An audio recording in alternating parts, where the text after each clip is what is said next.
I'm sure people saw that post and said, oh my God, I can't believe the CEO posted her feet in a LinkedIn post. I just don't care.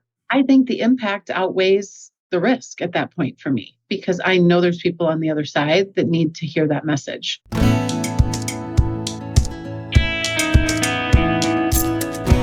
Hello, friend, and welcome. I'm Tami Enfield, brand strategist, marketing expert, and creator of the Candid content framework. Through conversations with creators just like you and sharing stories from brands and thought leaders, we'll harness the power of authenticity and give you the confidence to create content that empowers you and your audience. If you're ready to build a kinder, more empathetic world, then you're in the right place. Welcome to the Candid Content Revolution.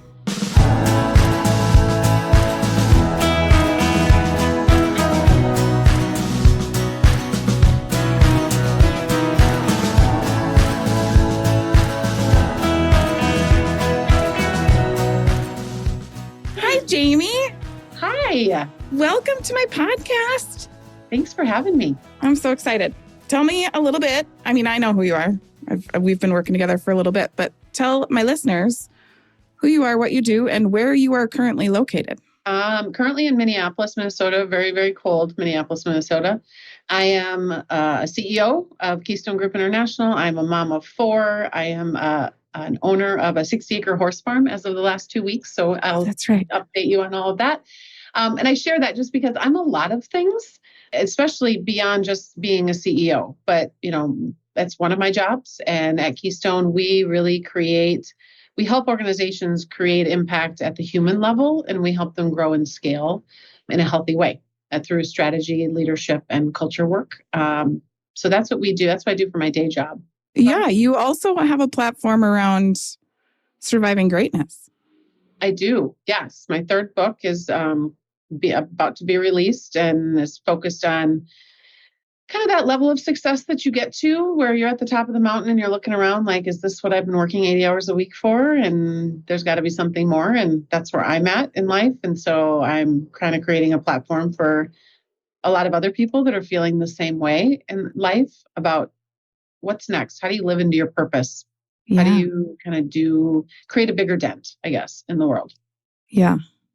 I love how you started, or you introduced yourself with like, I'm CEO, but here's all the other aspects of me, which I think is one thing we're not used to doing, right? Like it's always like hard. Well, and I own a brand consultancy. Oh, how big? How many employees do you have? Like I'm labeled as how many team members I have or how many clients, and how important your business is. How important, right? And I think there's definitely more to the conversation than that. Well, it's funny you bring that up because, and I mean, you're aware of this for me, is that this has been a constant struggle for me on social. I'll be honest, is I want to be out there because I do believe I have a platform and I believe I can be a light in the dark and maybe give people hope or a little bit of optimism or a different perspective. But it's also very hard to figure out where that line is as a CEO. This new farm, and I don't mean to keep going back to this, is another piece of it. It's a huge piece of my life. This is a huge new adventure that I'm on. I am not a farm person, but I'm super excited about this. And I'm struggling with how much of that people care, right, that I should share, and how much of it is too much, where it really is my personal life. I think it's a constant struggle for leaders to decide how much they should put on social. Yeah. And that's exactly what I want to talk to you about today. Because I've been working with you. I was trying to figure out 2 years, 3? At least, yeah. 2 or 3. Yeah.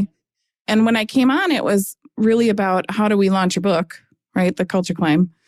Mm-hmm. And then it was, let's build Jamie a platform.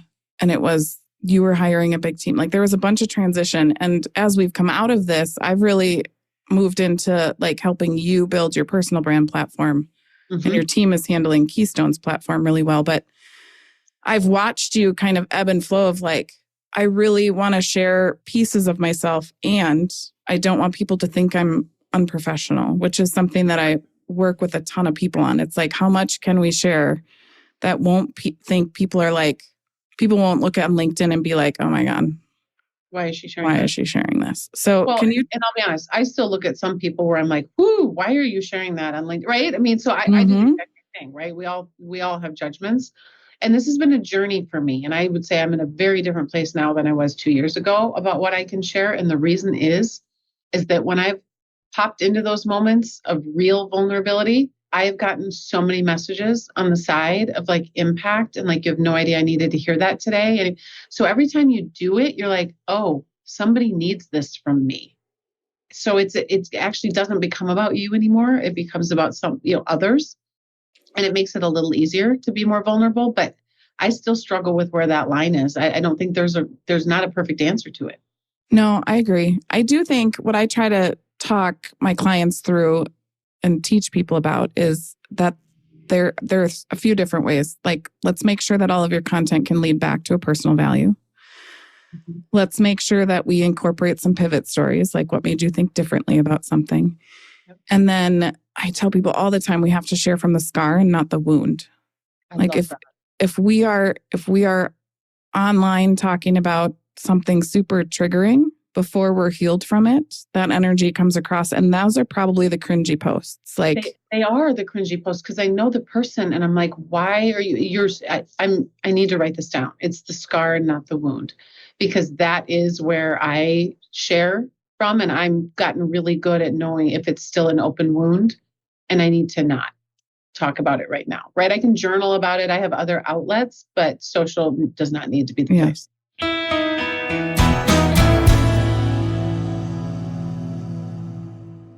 I have a couple, I've worked with you for long enough. I have a couple posts in mind that I saw you really step out, and they weren't ones I wrote for you.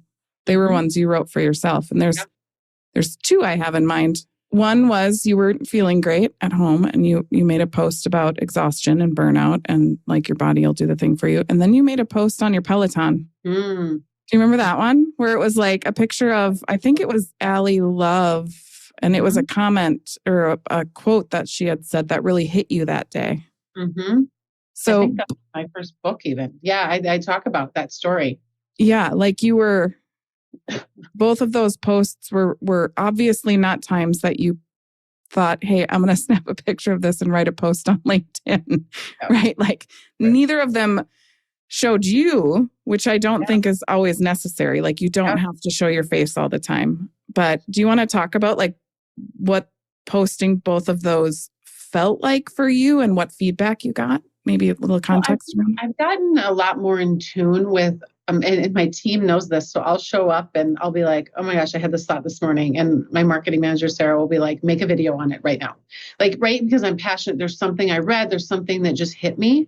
And that's what those posts typically are, is I'm in a moment and I just feel this like unbelievable. And I don't do those very often. No, I just feel this unbelievable need to say something.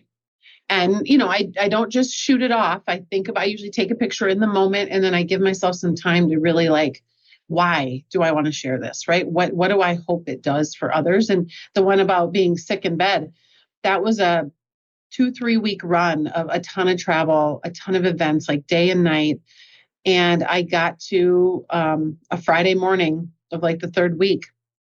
And my body just shut down. And this is what happens to me. Like I know it enough now to know the signs early that I can usually help it. But I was like, couldn't get out of bed. And so I took a picture from my bed of just my feet out the window and it blew up because I was essentially saying I was supposed to be somewhere really important today. I had this huge event and I wasn't speaking, but I was like supposed to be there. I felt like I should be there and I couldn't do it.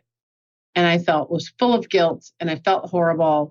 And I, put this post out there while I'm laying in bed and started getting all these messages of people like, I do the same thing. Cause it was kind of a warning, a PSA, right? A public service announcement. Like you got to take care of yourself or your body's going to take care. It will force you to take care of it.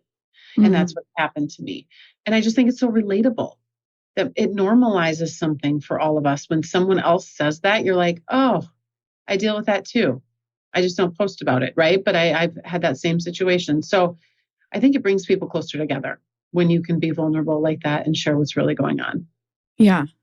Was there any thoughts that this was a while ago. I don't know if you remember, like when you were going to share it, I always tell people if you're a tiny bit scared to hit post, it's probably right.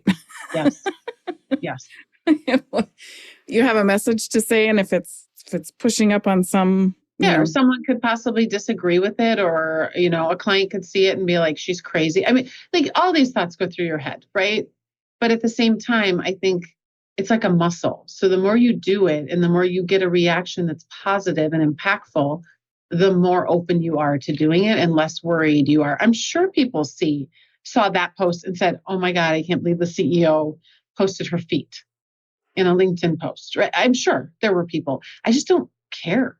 No, tell me more about that. What does that mean? I think the impact outweighs the risk at that point for me.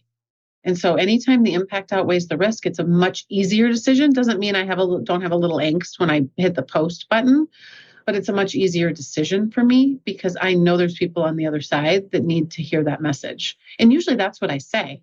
I'm posting this because I feel like someone else probably needs to hear this today, just like I needed to hear it. Have you gotten any haters? I always tell people like, oh yeah, you're first hater. Not to my face, at least outwardly. Okay. Any comments that you were like, bleh. Sometimes it is weird, but nobody like coming at me. But I also really try hard to not take a polarized approach. And it doesn't mean I'm avoiding things. I just think when you have a brand, you have a platform that can impact people. If I'm going to put something out there, I want it to be a positive impact, a light in the dark. I don't want to add to the darkness because Lord knows our world is dark enough as it is. I don't need to add to it. And so for me, I try to stay away from my beliefs and I try to just stay to my feelings or what is happening with me instead of trying to push my beliefs on people. And I think that's where that line gets a little fuzzy for some people on social. Yeah. I like that you said I'm not avoiding it, like the polarizing beliefs, like when you're trying to sway somebody to believe the same thing you do versus just your lived experience in some way, shape, or form of an event or lesson or thought. Because I think social media can be a form of manipulation. And I think 100%. And I'm not even talking about big famous people. I'm talking about day-to-day business leaders don't even realize that they're trying to manipulate when they're using social media, whether it's to buy their products, right? Or to believe something that they believe. And I try to stay away from that as much as I possibly can. What advice would you give to another CEO? And it doesn't have to be necessarily a founder-led company. I do feel that founder-led companies, it is easier for the founder to step out. Yeah. Than a CEO of an organization that they didn't birth. Right? Yeah. That's true. But what advice would you have for someone who felt that moment of, like you were saying, like Sarah will sometime point out, like that energy right there, go do a video like that, whatever that idea is, you're really passionate about, go talk about it. Right. If someone else has that one day, like, oh, I just wish I could share this with people, do you have advice for them? I would say put the right people around you, and you don't have to have, right? Sarah is that, you are that. Like, it's more of like, should I post this? And sometimes I'll record it and I'll send it to her and she'll be like, it's a little aggressive, right? Like she'll be very honest with me, or it feels a little angry instead of like, let's ignite people, right? In this. So, because there's certain things that are happening, in corporate America and things like that. And I get very passionate about things like that. Yeah. And I have to figure out where my tone, what I want it to be, because I want people to, again, come to my content to feel lifted up, not to feel depleted. And so having people around you that can say, is this tone deaf? Is this the right time? Right? All of those things, because you don't want to put it out there. And it's not about whether people like me or not. It's either not going to have the impact right now because people are too distracted, or it's going to have a negative impact because of what's happening out there. So I use my team around me to be kind of my gut check. Yeah, I love that. The other thing that I'm hearing is that authenticity and vulnerable content, if you will, candid content, can be intentional. It does not have to. I think a lot of people assume or think when you say it's time to be vulnerable or authentic online, it's I'm crying in my car after a meeting, or you know what I mean? Like the tear stain. Like if I'm showing a tear stained photo of myself, like there's something really wrong, because that's just not who And again, I find I can myself. still have those feelings. I can still go through that. And there's other platforms. Maybe Instagram's the place you do that. Maybe not. Right. But like LinkedIn for sure, not.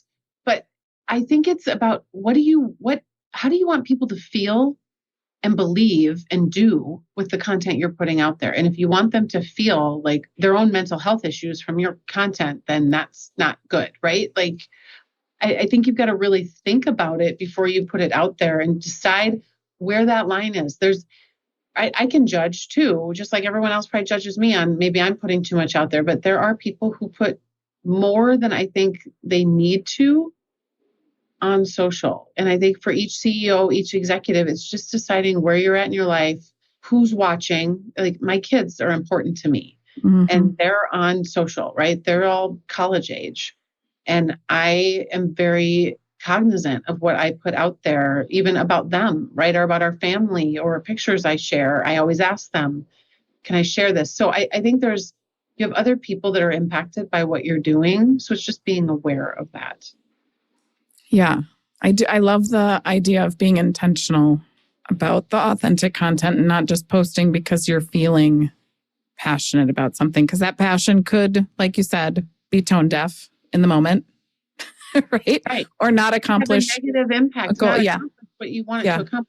And it doesn't mean you don't write it. So this is no different than any other communication mechanism, right? If you're fired up about something, that is not the time to fire the email off to the team. We all know that. Right. It's the exact same thing with social media. They maybe capture it in a video. You can even write it up in a document. Like, what would I want to say about this? And then if it's really powerful, you might want to let it simmer and come back to it and decide when is the right time to post something like that. Yeah. I love it. One of the sayings that I've been hearing you say a lot is being the dealer of hope, right? For our organizations. But I think that bleeds out to our platforms too. Like, are we creating good corners of the internet, or are we out there for the likes and the engagement, no matter the tone? Right. Because we all know negative stories and negative content get way more engagement than good. Like, bad news reaches more people than good news. Yeah. And I guess for me, it's all about the ripple effect. Is everything I do, everything that comes out of my mouth, verbal or written, has a ripple effect, especially as a CEO. And my ripple effect is probably greater than most others, right? It can impact more people that I'm not even aware of. And so that is a responsibility. So one of the things that I talk to people about a lot too is what's the point of sharing vulnerable content other than the ripple effect that now you know of? And sometimes it's people that never comment, but you see at the coffee shop and they're like I had that the other day. I was sitting at lunch with Addison and someone came up to us. Both of us knew her. She was a mom of a teammate, but she's like, "Thank you so much for your posts on Facebook." And I was just like, "Oh, yeah." It wasn't even about a specific post. It's just like, thank you. Like, I enjoy reading them, and I feel that same way about other people. And I'll see them and I'm like, I just love following you. Like, I look for your posts because it helps me. That's what I think, vulnerable or not, that, right? However vulnerable you want to be, as long as it's having that type of impact on people, then I think you're in the light corners of social media, right? You're contributing to it instead of detracting. Yeah. A lot of people building a platform are anxious or curious about what ROI to expect. Are they building their business? Are they getting the book deal? Are they getting speaking gigs? Have you seen any of that happen because of social? Have you seen, has it impacted Keystone? Has it impacted? It absolutely has. I cannot give you data to tell you that. We have this conversation a lot inside our organization, but it absolutely has. And here's how I know.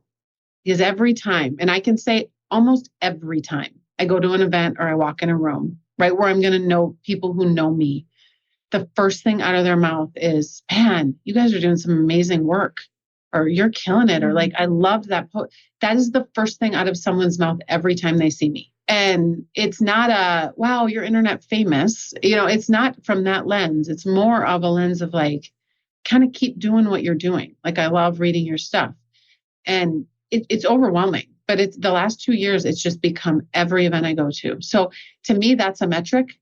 right? Whether or not we can, measure it exactly, I absolutely know our brand and our difference and who we are. I would say the soul of our company is out there more than a lot of companies. And I'm really proud of that because people know what you're going to get. And we are not for everyone in working with us, but they know who we are. We don't shy away from it. We don't hide it. And we don't say stuff that isn't true. We yeah. I think one of the biggest compliments I've ever received is that you show up online exactly how you are in person. And I would say that about what I know of you. Yeah. My experience of you is very much when I come to the office and your team, like everybody that I interact with at events or in the privacy of your guys' office, it's exactly the same humans that show up online. And I think that's authenticity. And we're all, we're all weird in our own ways. Everybody on the team, right? We all have, I think that I've been playing with that word weird because I grew up and I'll date myself, weird out. Like weird was a word that you didn't want to be. Yeah. And in a world where it just feels like everybody's trying to be the same, right? Or polarized, I'm on this side or that side. I'm kind of channeling my weird because I'm different. And I think that difference is what makes social media interesting when we all are kind of step into our weirdness, whatever that is. Yeah. And that's what people remember us for. Yeah. It's uniquely who we are. And I think so many of us, CEOs especially, feel like we have to turn off parts of that. And to your point, I think the greatest compliment you can get is, at the party on the weekend or the gala and in a business meeting, you're the same person. That is a compliment to me. Yeah. Well, and that's where I think like leaders of organizations, founder led or not, should strive to have that same mirror, like show up as you are at the office because I think that's what builds a lot of trust too, right? Like I've worked for people who were completely different humans inside the office versus at happy hour. And it caused a lot of distrust. Like who's showing up at the office today? Correct. People don't know who they're interacting with. One of the questions I wanted to ask you is how these posts made you feel. I know we're proud of the ripple effect. You love hearing comments about it, but for your confidence and mental health awareness, how has being able to show up like this benefited you? If it has. Freeing. It's freeing. And when I first started doing more of this and I first started getting people saying, oh my gosh, you're everywhere. And I love seeing it, made me very uncomfortable because it felt a little like I was putting myself, I know we've had this conversation, right? I was putting myself out there too much. But then when you start feeling the impact, getting the real stories and the impacts from it, it kind of changes that.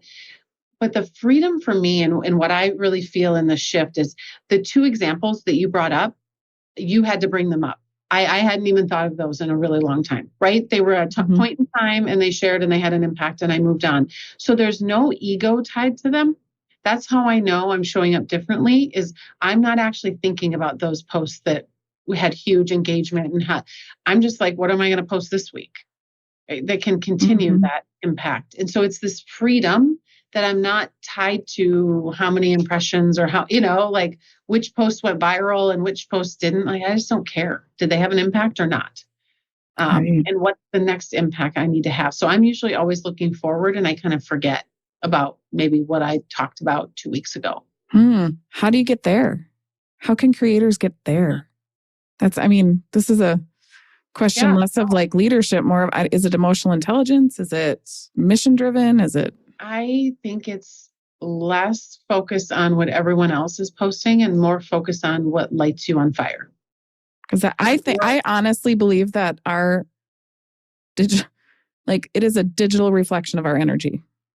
Correct.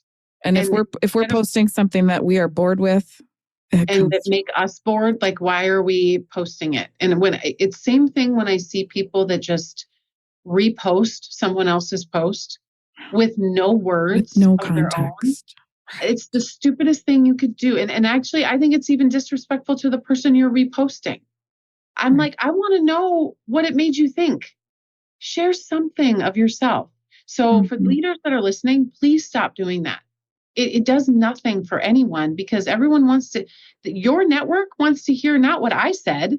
They want to hear what you think about what I said or what it made you reflect on. And I think that's even just starting there. And even with my own team who, they're further behind me in that journey, kind of wanting to post. And I'm like, just take something I say or somebody else that you read it and you're like, yeah, take it and write 2 sentences and repost it to your network, because your network may never see it if you don't. And if it impacted you, it might impact someone else. And so it's this idea. I just think I've gotten to that point where I know when a post lights me on fire or there's something I want to say, and I'll say it. And I also know on the flip side, there's a lot of people that I haven't unfriended or disconnected from, but I've muted. Yeah, me too. And it's a respectful way to just say, just like you, if you saw them in person, you'd have a quick conversation and you'd move across the room. They don't give me energy. And what they have to say, I think, is negative, and I just don't want it in my life. And so I don't want to be that for anybody. Everyone might not want to read every one of my posts, but I don't ever want to be one where they're like, mute, she's horrible, right. So negative. So I don't know. Yeah. No, that's good advice. I also think that when people share their brand's page post without context, I never see you do. You've done it a couple of times when you're proud. Like there was Steph recently got like you'll share something and be like, oh my God, I am so proud of her. Like you always add that context when you're sharing Keystone's posts. Yeah. You aren't just sharing it to get your network. No. Raise the statistics of that post, right? Like you can tell when people are doing it for vanity metrics versus correct. Versus meaningful. why they, and even if you are, there's nothing wrong with sharing your company's post, right? To increase no, you should. But why? With context. Why do you care? Yeah. why do you like this post? You want to share?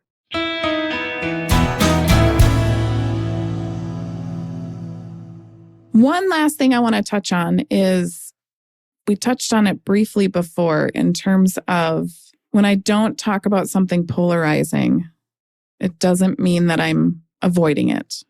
Yeah. We talked a little bit earlier about like making sure that as leaders, we not everybody that we are in community with have to agree with us. They don't have to believe the same things we do, but we have to all be able to respect the space and hold space for each other. Right. I do see content that does not accomplish that goal. Mm-hmm. People are really trying to sway opinions, or this is my belief. And other than them trying to make sure everyone around them knows what their belief is, there isn't real impact to those posts. I saw an Instagram meme, and I'm not going to get it exactly right. I think I shared it on my story right before the election. It must have been, right? Hugely polarizing time. I totally understand. And it was like a cartoon that just said something about essentially no one is changing their fundamental beliefs and their vote based on your Instagram post. Like, I just think we've got it all wrong. I want to create an environment, and I think this is a responsibility of a CEO, is I would never want to post something that made any member of my team feel like they weren't safe at work, right? Or their opinions or beliefs or political weren't safe. So when I take a side, that creates, and to me, people can disagree with me, it creates an unsafe environment. I am a steward of the culture. I'm not the culture, but I am a steward of it, just like everyone else is. And the moment I post about some belief of something, it alienates half of the population. Not that you can't have those beliefs. It's just, what are you trying to get across? Is there a place, like there are some hills I'll die on. There's some causes and hills I'll die on. Is there ever a place for you standing up for a belief? Absolutely. Yes. And thank you for, this isn't me saying you don't stand up for your beliefs, but I think you stand up for them in a way that is transparent and educational and not preachy, and where you're looking down or polarizing people who don't believe what you believe. I think there's a lot of places where this is happening today. Even organized religion is a place that this is happening, and I'll just go there.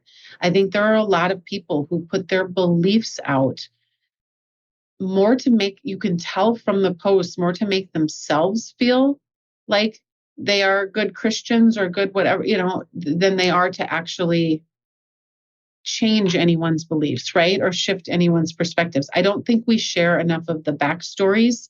I don't think we share enough of the data or why we feel the way we feel. We just share how we feel. It's harder to impact people that way, to see your point of view when it sounds preachy. I think that's the gold right there, is making sure that you share why you feel that way. If there was, I call them pivot stories, people call them different things, but is there something that happened to you or you witnessed or you heard that helped you to think differently or really somehow like support these beliefs, or like what really helped you double down on this? Like why do you feel that way? Right.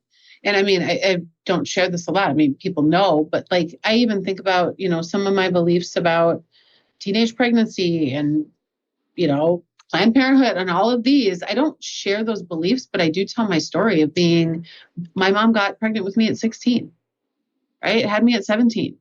We used all the services, any service in the United Way or I got clothes at Salvation Army, and we went to the food shelf. Like, I'm a proponent of all of that, but I'm not a proponent of all of that because I feel like we should give handouts. I'm a proponent, and I tell the story because someone gave us a hand up. And my mom's in a different place and I'm in a different place because someone gave us a hand up, not a handout. So that is that is a stance on something, but I don't just share my stance. I share why. Yeah.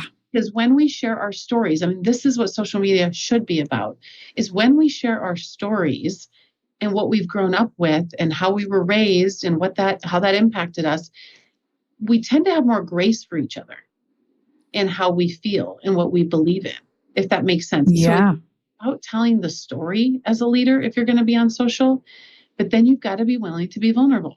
For me to tell the world that my mom was a teen mom and was a statistic. Thankfully I broke the statistic, because like 85% of teen moms have a child who is also a teen mom. But as a CEO, that's something for many years I didn't want anybody to know. Right? I wanted everyone to just assume I just had a normal upbringing. No, it's part of my story. And so I think it's just getting comfortable with those edges, as we talk about it, the edges that are maybe defining parts of our story, but aren't the pretty parts. Right. They usually aren't. I mean, it's a lot of years of therapy, right? To get comfortable with those. Yeah. It's a very expensive process, but I am. And so now I don't really have boundaries. I go on podcasts like this and I'm like, ask me whatever you want. Be prepared. I'm going to answer. I love it. I'm not worried about it anymore, right? Because I know who I am, and I don't know. Jamie, I love your platform. I love helping you be a dealer of hope when I can. I appreciate your authenticity and your candidness and your realness. You are, like I said, you are in a room as you are. I've not been to your home, but I'm assuming I've met your children. Like I'm assuming that you show up at home much like you show up at your office. And I appreciate that about you. Thank you for that. Yeah. Where can people find you? Oh, well, I'm everywhere. LinkedIn's probably the best place. Instagram, Jamie_Taets. We've got Keystone's website. I also have my own website, JamieTaets.com. That's got all my books and retreats and all of that kind of fun stuff. So you can learn a lot more about surviving greatness there. Do you want to leave any final thoughts? Like what does the word candid mean to you? Candid is, I think, respectfully sharing your energy. I like that. Respectfully being the key part, is thinking about others when you're sharing it, but just sharing who you are with the world. I think there's a great quote by, I can't even remember it. I'm not going to get it right, but it's essentially find what lights you on fire and then do that, because the world needs more people who are lit on fire. And that's really what I feel like right now. And my job is to just light other people's fires, right? To just go underneath and light them all, because our world needs that light right now. We need people who are in their passion areas, and candidness is part of that. And we need people talking about it. We need leaders at the top talking more about this stuff, because it's going to create the space and open the door for other people. Yeah. Is there anything that I maybe didn't ask? There's a difference between having a belief and telling a story. I respect the people who can tell their stories. And then that might actually shift how I believe, what I believe about something.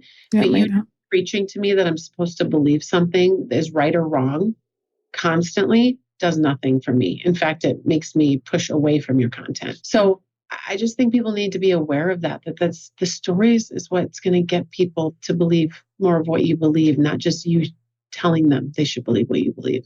Yeah, I think the stories is what helps us think as consumers, think differently about something. Like I've learned, I have a friend who's an author and she's a fiction author. And it wasn't until recently that I realized I was also learning a lot about myself as I was reading fiction. And it's all about the story and what the character's going through. And if they're going through something that's similar or maybe completely different, but it helped you look at something differently.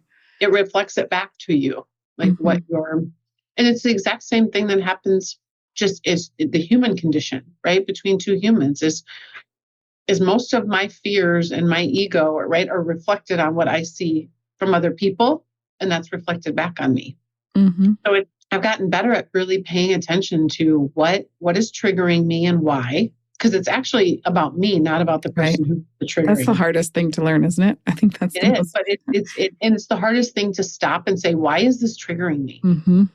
Right? And I've been in a 5-year, kind of journey of really challenging the beliefs, my belief system. I grew up in small town Iowa.